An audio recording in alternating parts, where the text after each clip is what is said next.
সুপ্রিয় দর্শক আসসালামু আলাইকুম। আজকের ভিডিওতে আমরা যেটা দেখব সেটা হচ্ছে পার্সেন্টেজ বের করার দুটি কৌশল আমি আপনাদেরকে দেখাবো।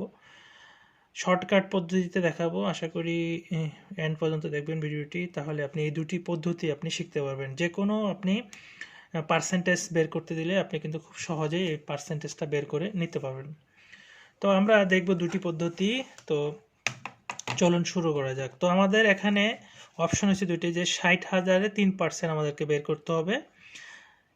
আমি দুটি পদ্ধতি দেখাবো, সেই জন্য দুই জায়গায় লিখে রাখছি 60,000 60,000। আমি এখানে 1,20,000, এখানে 1,20,000 দুটি জায়গায় লিখে রাখছি, যেহেতু আমরা ভিডিওতে দুটি পদ্ধতি দেখব সেই জন্য। তো সচরাচর আমরা যেটা পার্সেন্টেজ বের করি কিভাবে, যে 60,000 টাকা যদি আমাদের 3% বের করতে বলা হয়, তাহলে আমরা প্রথমে কি করি, 60-কে 3 দিয়ে গুণ দিই, তারপর 100 দিয়ে ভাগ দিই। জাস্ট আমরা ক্যালকুলেটরে দেখব, যেমন 60,000 গুণন 3, এটাকে আমরা ভাগ দিই 100 দিয়ে, তাহলে আমাদের কি পার্সেন্টেজটা বেরিয়ে পড়ে। তো 60,000 টাকার আমাদের যদি 3% হয়, তাহলে আমাদের হবে 1,800 হচ্ছে। কিন্তু আমরা এটা অন্য একটি পদ্ধতির মাধ্যমে কিন্তু বের করে নিতে পারবো এই পার্সেন্টেজটা।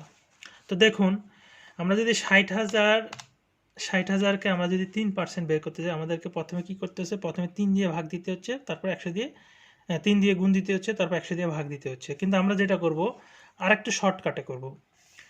যেমন 60,000-কে যদি আমরা 3% বের করি, আমরা জাস্ট এখানে ইনটু প্রেস করব, পয়েন্ট প্রেস করব, ক্যালকুলেটর পয়েন্ট, আমাদের কত পার্সেন্ট 3, তো প্রথমে 0 প্রেস করব, 0 তারপর 3।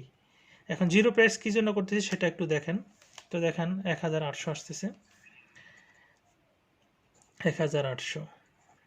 তো এখানে একটা বিষয় আপনারা একটু মনে রাখবেন, সেটা হচ্ছে যদি 10-এর নিচে হয় পার্সেন্টেজটা, 10-এর যদি নিচে হয়, যেমন 7, 8, 6, 5, 1 এরকম যদি হয় পার্সেন্টেজটা, সেক্ষেত্রে আপনার পয়েন্টের পরে একটা শূন্য দিবেন।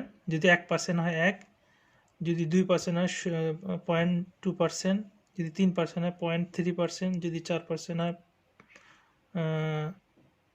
0.4%, যদি 5% হয় যে 0.5%, এইভাবে 9 পর্যন্ত হবে 0.9%।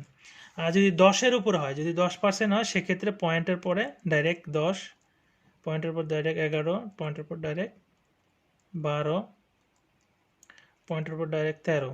তো এইভাবে পয়েন্টগুলো হবে। তো জাস্ট আমি ওইটাই দেখাইছি এখানে, যে আপনি যখন ডাইরেক্ট 60,000 টাকা আমরা 3% বের করবো, গুণন 0.03%। তো দেখুন 1,800 টাকা, 1,800। তো এখন আমরা দ্বিতীয় ট্রিক্সটা দেখব। এখানে দেখুন, আমাদের 1,20,000 টাকার আমাদের 12% বের করতে হবে। দেখুন এখানে এটা কিন্তু 10-এর উপরে পার্সেন্টেজটা। তো এটা আমরা সচরাচর আমরা ক্যালকুলেটর দিয়ে করতে গেলে আমরা যেটা করব, 1,20,000 প্রথমে গুণ দিব 12 দিয়ে, তারপর আমরা ভাগ দিব কত দিয়ে, 100 দিয়ে।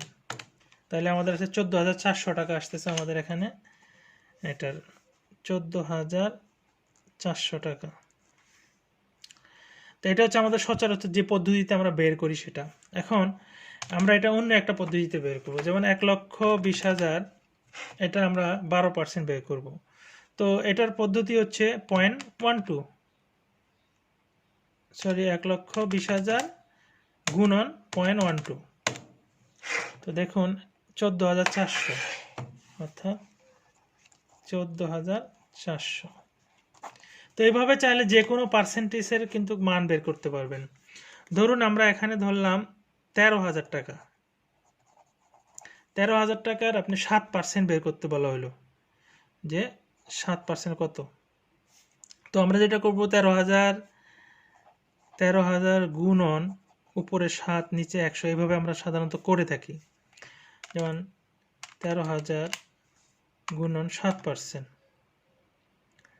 ভাগ 100, তো এটা আমাদের 910 টাকা হচ্ছে, 910। কিন্তু আমরা এটা অন্য পদ্ধতিতে করতে পারবো, যেমন 13,000 গুণন 0.07, এখানে এই জন্য পয়েন্ট আমি আপনাদেরকে আবার বলতেছি, যদি 10-এর নিচে হয় তাহলে পয়েন্টের পরে একটা শূন্য বসাবেন, তারপরে সংখ্যাটা বসাবেন। আর 10-এর উপরে হইলে ডাইরেক্ট 10, 11, 12, 13 এইভাবে পয়েন্টের পরে বসাই দিতে পারবেন।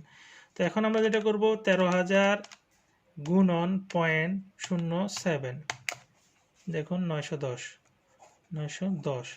তো এইভাবে খুব সহজে শর্টকাটে আপনারা পার্সেন্টেজ বের করে নিতে পারবেন। তো ভিডিওটি ভালো লাগলে একটি লাইক দিতে পারেন, চ্যানেলটি সাবস্ক্রাইব করে সাথে থাকতে পারেন।